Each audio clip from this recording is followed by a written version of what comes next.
we're talking about wind, I want you to feel the joy that I had when the wooden tower, or actually it was iron tower, but I'm calling it wooden because of the steps were wooden, and there was out the tower of all the strong wood, and then it went down 3 steps, and there was a landing.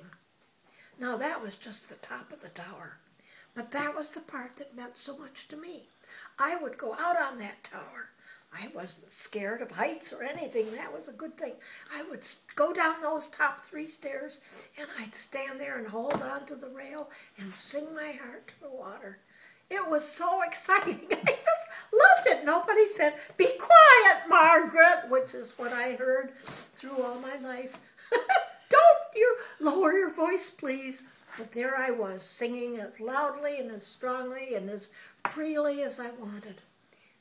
To go down those stairs where someone might say, "Oh, how could you do that?" Well, I got to the point where I went boop, boop, boop, boop, boop, boop, and landing and boop, boop, boop, boop, boop, and a landing and a boop, boop, boop, boop, boop, landing and all the way to the bottom.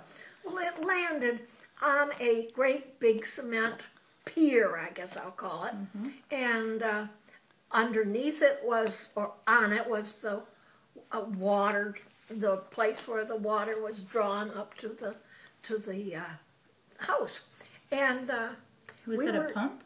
Yes, it was a pump, and we knew it. I don't know. Yes, it was a pump, and we would go down from that pump onto the beach.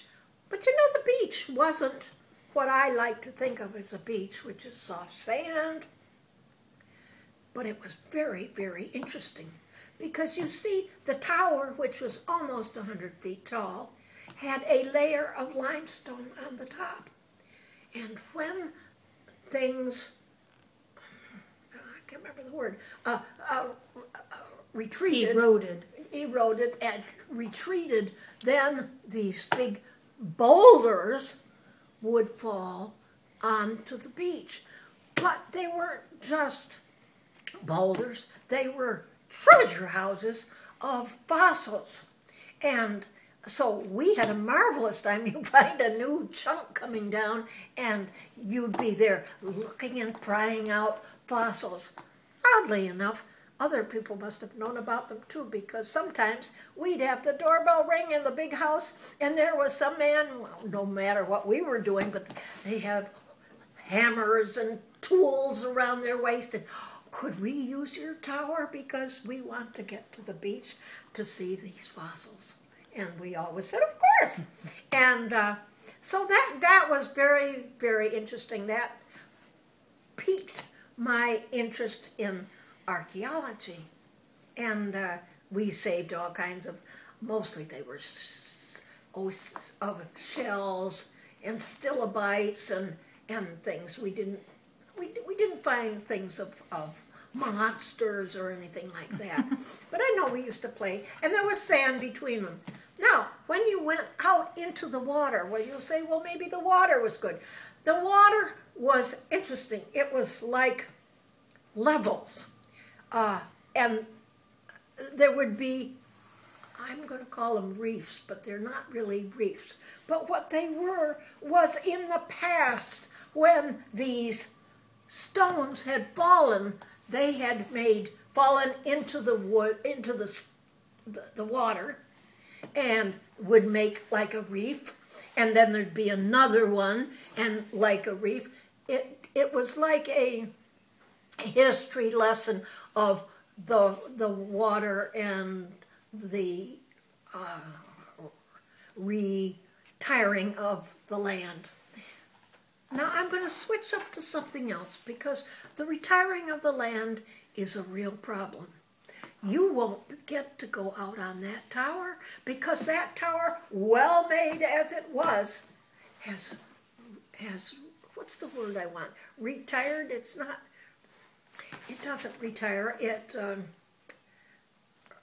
erodes. Erodes. Okay. It erodes, and the poles, the metal poles that were holding the tower built by Bethlehem Steel, by the way, has separated.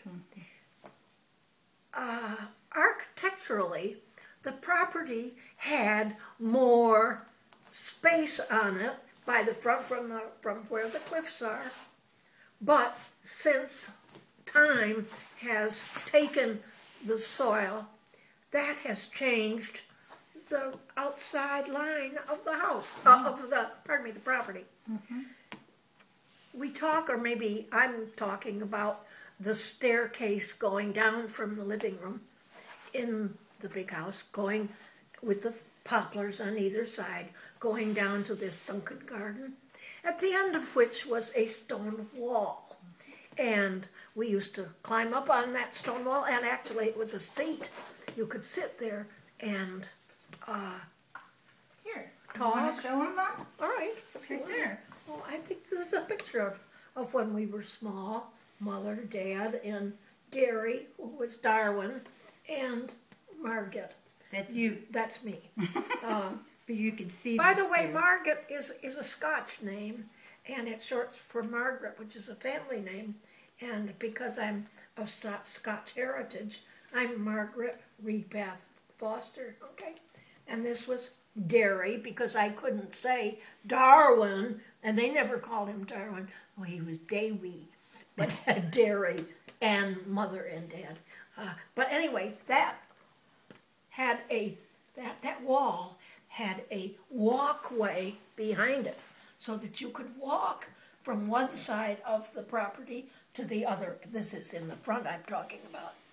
But with all the erosion that was taken away, it just crumbled and it wasn't safe to go out. And I don't believe there's much of the wall left anymore. Mm-hmm. But that is erosion, and that's the chance you take when you're going to build on a precipice like that. But we just loved it out there. We would sit and enjoy that, and if you ever had any company, you'd find them out there watching. The shrubs on either side had little red berries on it, and they said that's what gin was made of. But anyway, I didn't know all that. But it was a wonderful place, and you could see it right out from the balcony up over the big house where my grandmother's room was, and Aunt Polly's room, and a guest room faced the great big deck. Oddly enough, and I'm sure you'll see it, is a window which was built into the bathroom, grandmother's bathroom, right through a very big chimney. But the chimney was so big, and she liked light, and as you know, she was sight impaired, so it was important to her to have light in her bathroom. And so a door or a window was put in when the house was built.